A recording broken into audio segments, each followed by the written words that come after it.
dignified guests, graduating class of 2014, and all the dead baseball players coming out of the corn to be with us today. After the harvest, there's no place for them to hide.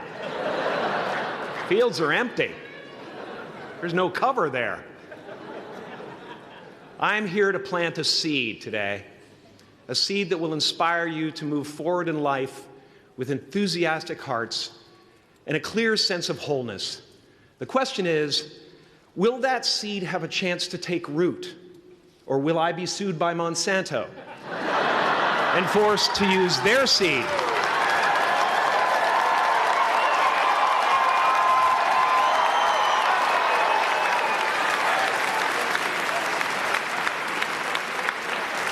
Which may not be totally Ayurvedic. Excuse me if I seem a little bit low energy today, whatever this is. I slept with my head to the north last night. Oh man! Oh man! You know how that is, right, kids? Yeah. Woke up right in the middle of Pitta, couldn't get back to sleep till Vata rolled around. Crazy.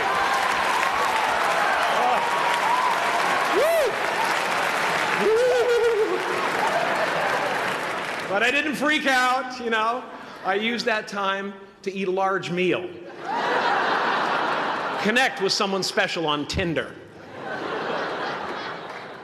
Because life doesn't happen to you, it happens for you. How do I know this? I don't, but I'm making sound, and that's the important thing. That's what I'm here to do. Sometimes I think that's the only thing that's important, really, you know? It's just letting each other know we're here, you know? Reminding each other that we're part of a larger self. I used to think Jim Carrey is all that I was. Just a flickering light, a dancing shadow, the great nothing masquerading as something you can name.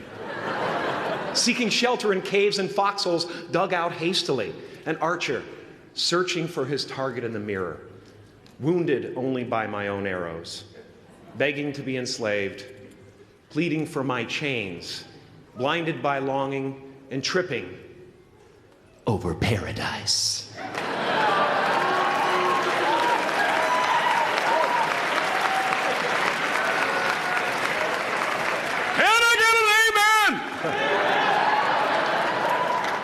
You didn't think I could be serious, did you?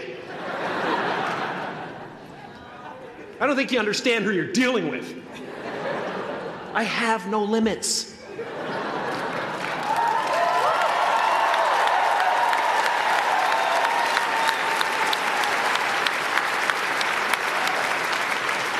I cannot be contained because I'm the container.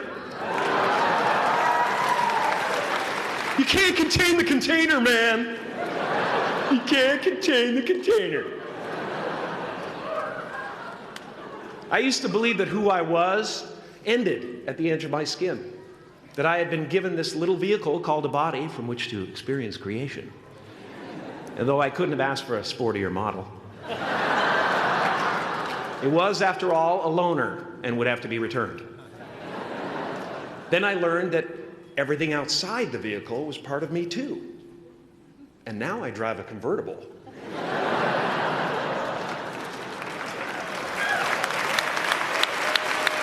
Yeah, man. Top down, wind in my hair. Woo! I am elated and truly, truly, truly excited to be present and fully connected to you at this important moment in your journey.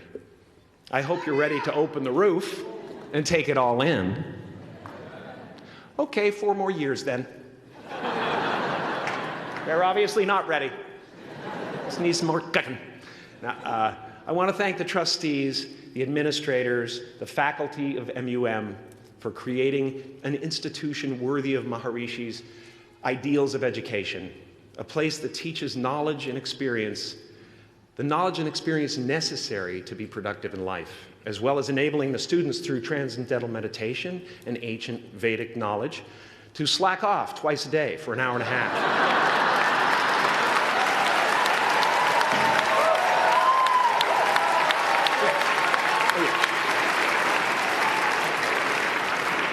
Don't think you're fooling me. But I guess it has some benefits. It does allow you to separate who you truly are and what's real from the stories that run through your head. You have given them the ability to walk behind the mind's elaborate set decoration and to see that there's a huge difference between a dog that is going to eat you in your mind and an actual dog that is going to eat you.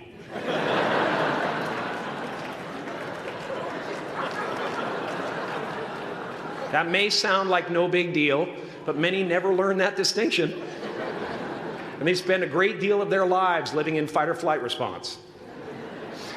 I'd like to acknowledge all of you wonderful parents. Way to go. What a fantastic job you've done.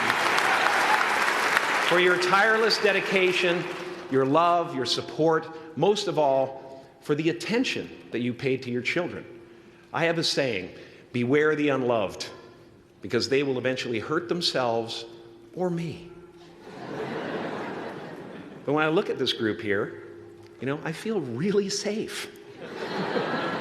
I do. I'm just going to say it. My room is not locked. My room is not locked. No doubt some of you will turn out to be crooks. But white-collar stuff, Wall Street, that type of thing, Crimes committed by people with self-esteem. Stuff parents can still be proud of in a weird way. And to the graduating class of 2017, -3. You didn't let me finish. Congratulations. Yes. Give yourself a round of applause, please. Please.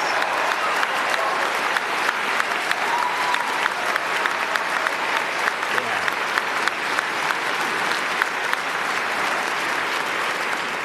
You are the vanguard of knowledge and consciousness, a new wave in a vast ocean of possibilities. On the other side of that door, there's a world starving for new ideas, new leadership. I've been out there for 30 years. She's a wildcat. Oh, she'll rub up against your leg and purr until you pick her up and start petting her, and then out of nowhere, she'll swat you in the face. It can be rough out there, but that's okay, because there's soft serve ice cream with sprinkles. I guess that's what I'm really trying to say here today. Sometimes it's okay to eat your feelings. Now, fear is going to be a player in your life, but you get to decide how much. You can spend your whole life imagining ghosts, worrying about the pathway to the future, but all there will ever be is what's happening here, and the decisions we make in this moment, which are based in either love or fear. So many of us choose our path out of fear disguised as practicality. What we really want seems impossibly out of reach and ridiculous to expect, so we never dare to ask the universe for it. I'm saying I'm the proof that you can ask the universe for it. Please.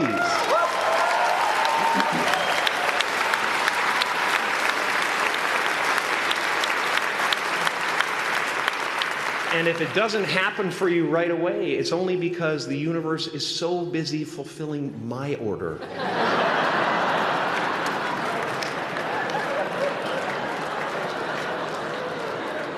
Party size! My father could have been a great comedian, but he didn't believe that that was possible for him. And so he made a conservative choice. Instead, he got a safe job as an accountant. And when I was 12 years old, he was let go from that safe job, and our family had to do whatever we could to survive. I learned many great lessons from my father. not the least of which was that you can fail at what you don't want. So you might as well take a chance on doing what you love.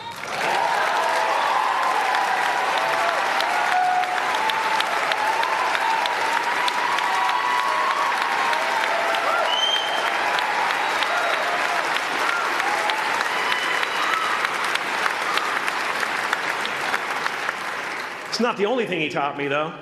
You know, I watched the effect of my father's love and humor and how it altered the world around me. And I thought, that's something to do. That's something worth my time.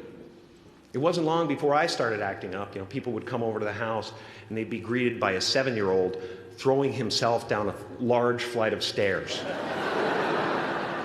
They would say, "What happened?" And I would say, "I don't know. Let's check the replay." I'd go back to the top of the stairs and come back down in slow motion.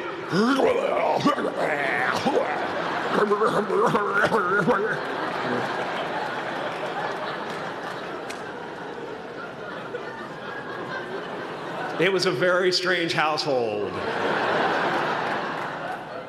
My father used to brag that I wasn't a ham, I was the whole pig. And he treated my talent as if it was his second chance. When I was about 28, after a decade as a professional comedian, I realized one night in LA that the purpose of my life had always been to free people from concern, just like my dad. And when I realized this, I dubbed my new devotion the Church of Freedom from Concern. The Church of FFC.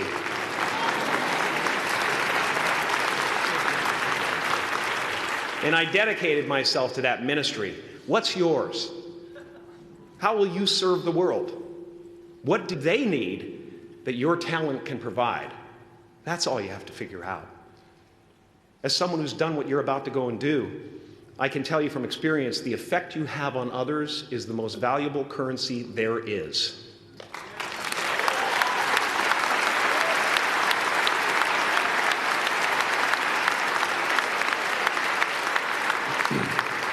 Because everything you gain in life will rot and fall apart, and all that will be left of you is what was in your heart. My choosing to free people from concern got me to the top of a mountain. Look where I am. Look what I get to do. Everywhere I go. I'm going to get emotional because when I tap into this, it really is extraordinary to me.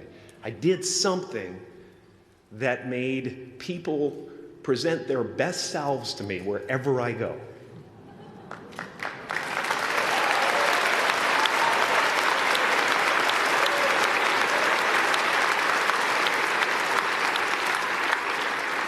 I am at the top of the mountain, and I was, and the only one I hadn't freed was myself, and that's when my search for identity deepened. I wondered who I'd be without my fame. Who would I be if I said things that people didn't want to hear? Or if I defied their expectations of me? What if I showed up to the party without my Mardi Gras mask and refused to flash my breasts for a handful of beads? I'll give you a moment to wipe that image out of your mind. But you guys are so ahead of the game. You already know who you are. And that peace that we're after lies somewhere beyond personality, beyond the perception of others, beyond invention and disguise, even beyond effort itself. You can join the game, fight the wars, play with form all you want, but to find real peace, you have to let the armor go. Your need for acceptance can make you invisible in this world. Don't let anything stand in the way of the light that shines through this form. Risk being seen in all of your glory.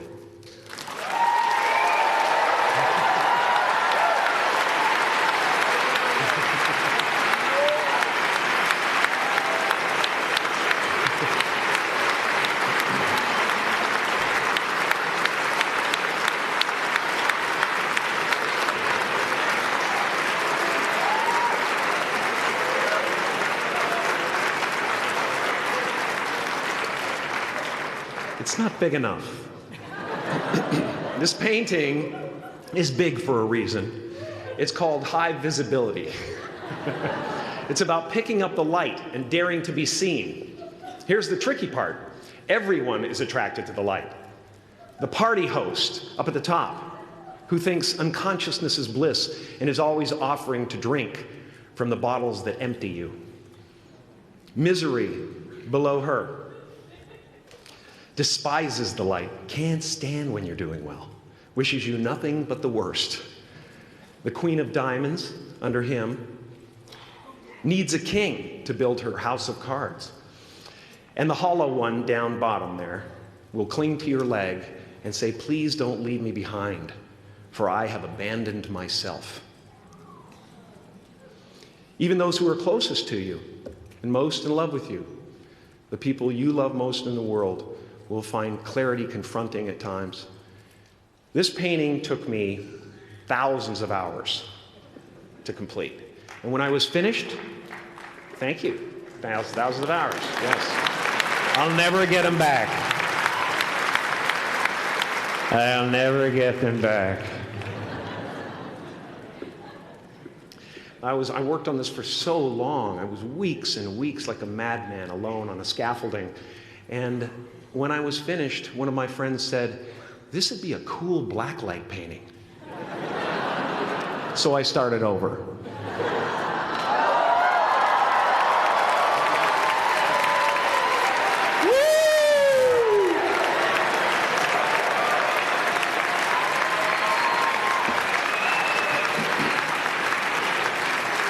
Welcome to Burning Man. Some pretty crazy characters up there, but better up there than in here. You know, painting is one of the ways, thank you. Painting is one of the ways I free myself from concern, a way to stop the world through total mental, spiritual, and physical involvement. But even with that comes a feeling of divine dissatisfaction, because ultimately, we're not the avatars we create. We're not the pictures on the film stock. We are the light that shines through. All else is just smoke and mirrors, distracting, but not truly compelling. I've often said that I wished people could realize all their dreams and wealth and fame, and so that they could see that it's not where you're going to find your sense of completion. Like many of you, I was concerned about going out into the world and doing something bigger than myself, until someone smarter than myself made me realize that there is nothing bigger than myself.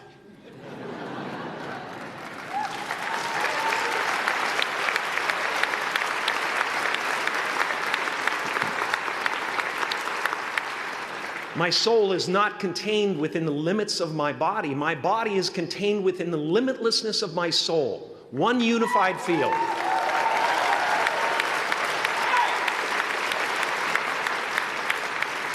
One unified field of nothing, dancing for no particular reason, except maybe to comfort and entertain itself.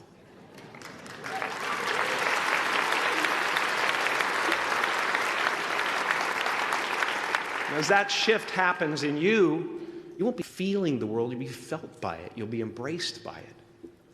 Now I'm always at the beginning. I have a reset button, and I ride that button constantly. Once that button is functioning in your life, there's no story that the mind could create that will be as compelling. The imagination is always manufacturing scenarios, both good and bad, and the ego tries to keep you trapped in the multiplex of the mind.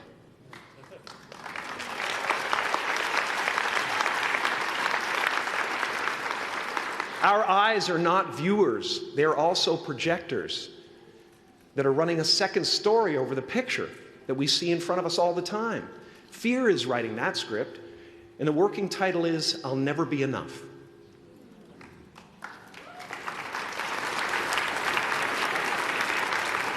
Now you're going to look at a person like me and say, how could we ever hope to reach those kind of heights, Jim?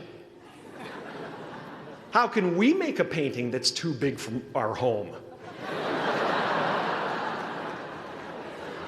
How do you fly so high without a special breathing apparatus? This is the voice of the ego. And if you listen to it, there will always be someone who's doing better than you. No matter what you gain, ego will not let you rest. It will tell you that you cannot stop until you've left an indelible mark on the earth, until you've achieved immortality. How tricky is this ego that it would tempt us with the promise of something we already possess?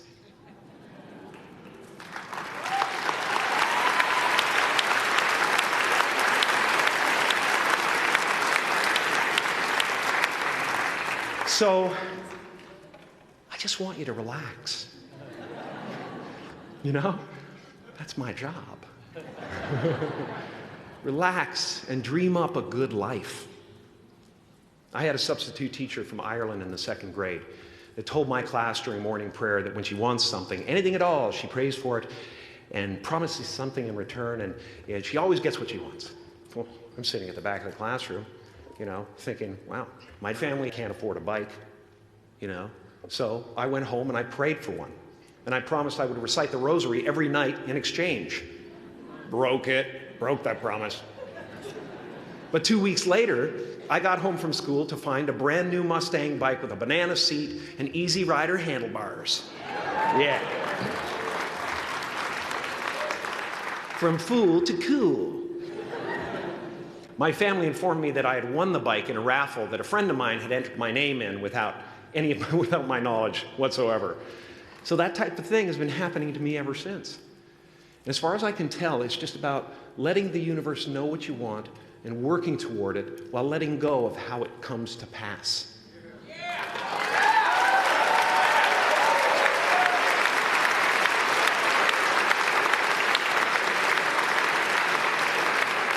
Your job is not to figure out how it's going to happen for you, but to open the door in your head. And when the door opens in real life, just walk through it.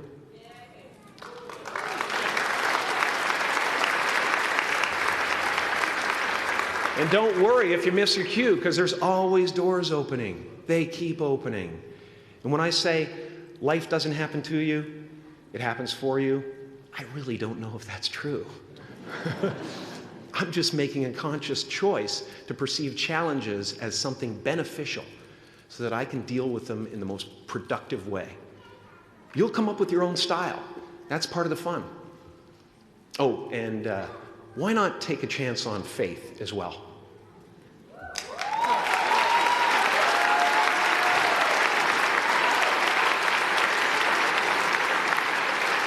Take a chance on faith.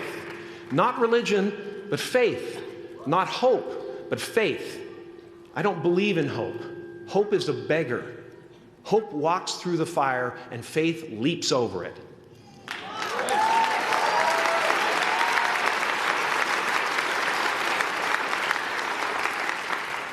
You are ready and able to do beautiful things in this world. And after you walk through those doors today, you will only ever have two choices: love or fear. Choose love, and don't ever let fear turn you against your playful heart.